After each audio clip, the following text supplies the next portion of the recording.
Have you ever stood in a supermarket aisle, staring at a wall of 50 different types of jam, and felt completely paralyzed?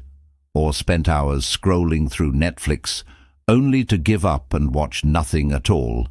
If this sounds familiar, you're not alone. You're experiencing a phenomenon known as the paradox of choice. It sounds counterintuitive, right? We're raised to believe that more choice is the ultimate freedom. More options mean a better chance of finding the perfect fit, the best deal, the ultimate experience. But what if I told you that this abundance of choice is actually making us more anxious, less satisfied, and more prone to regret? Welcome to the tyranny of too much. Let's break it down. The idea was popularized by psychologist Barry Schwartz in his book of the same name. He argues that while some choice is good, an overabundance of it can lead to some serious psychological downsides. First, there's what we call analysis paralysis. When faced with too many options, our brains go into overdrive. We try to compare every feature, every price, every review.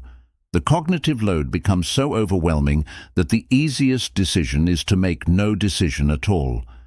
That's why you walk out of the jam aisle empty-handed or spend your evening scrolling instead of watching. Your brain essentially short-circuits. Imagine buying a new smartphone. Years ago, there were maybe a handful of models. Now there are hundreds. You have to consider screen size, camera quality, battery life, processing power, brand reputation, and on and on. The sheer volume of information required to make a perfect choice is staggering. This paralysis isn't just about consumer goods. It affects our careers, our relationships, and even what we decide to have for dinner. The freedom to be or do anything can feel like a cage when you don't know where to start. The second major problem is escalating expectations. When you only have two options, your expectation is simply to choose the better one.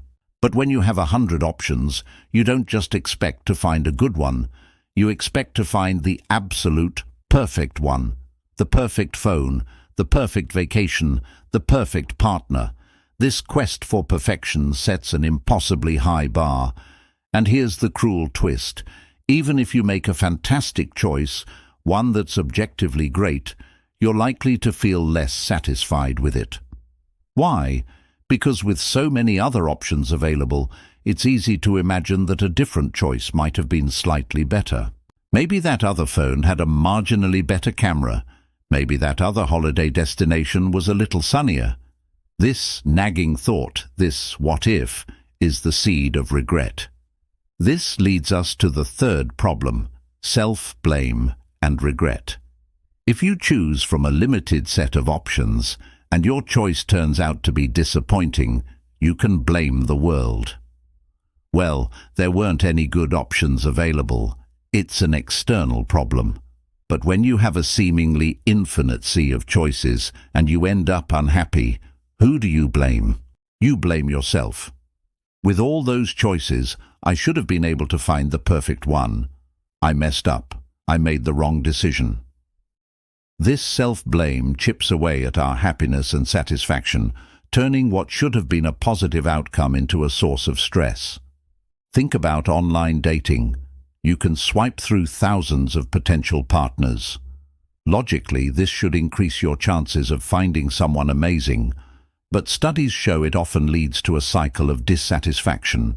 You go on a date with someone great, but in the back of your mind, you're thinking, could there be someone even better just a swipe away?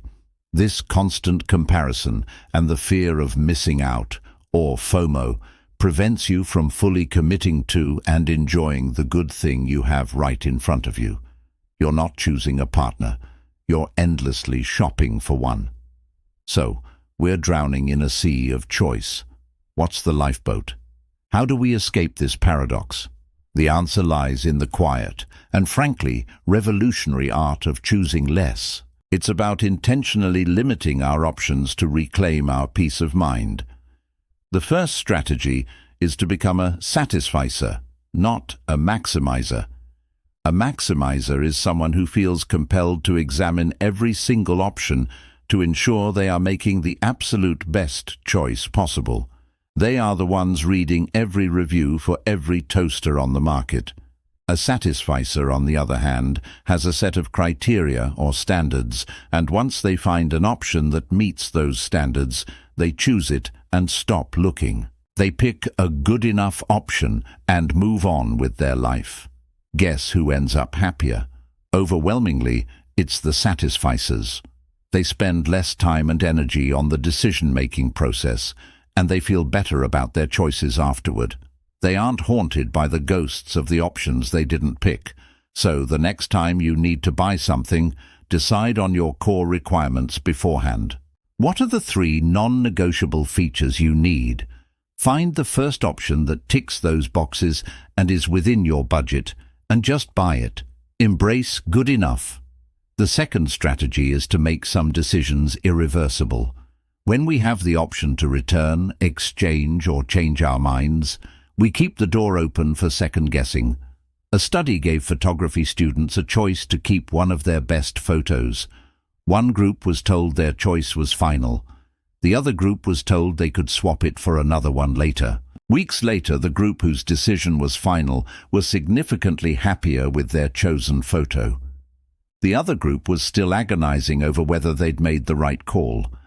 By closing the door on other possibilities, you force your brain to focus on the positive aspects of the choice you made.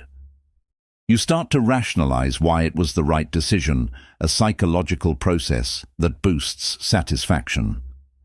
So delete the dating apps once you're in a happy relationship. Unsubscribe from marketing emails after you've bought a new laptop. Make your decisions stick. A third powerful tool is to rely on habits and rules of thumb.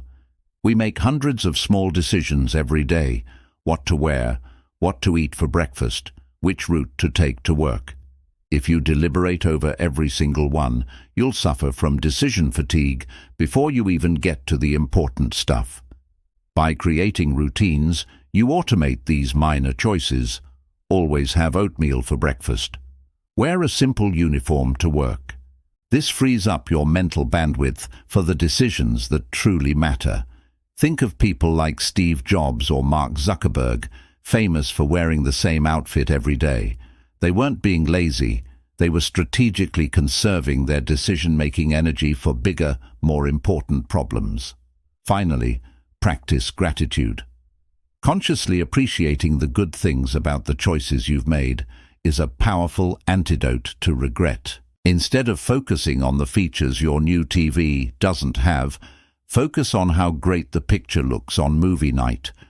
Instead of daydreaming about a different career path, reflect on the skills you're learning and the colleagues you enjoy in your current job. Gratitude shifts your perspective from what you're missing to what you have, which is the very foundation of contentment. The paradox of choice isn't about rejecting freedom. It's about recognizing that the modern definition of freedom, unlimited, unconstrained choice, is a myth that often leads to misery. True freedom is not about having every option in the world. It's about having the wisdom to create your own constraints, the discipline to choose good enough, and the grace to be happy with the path you've chosen. It's about finding joy not in the endless search, but in the simple, satisfying act of deciding. Thank you so much for joining me on this deep dive. If this resonated with you, let me know in the comments what choice has paralyzed you recently. Don't forget to like this video and subscribe for more content that helps you navigate the complexities of modern life. See you next time.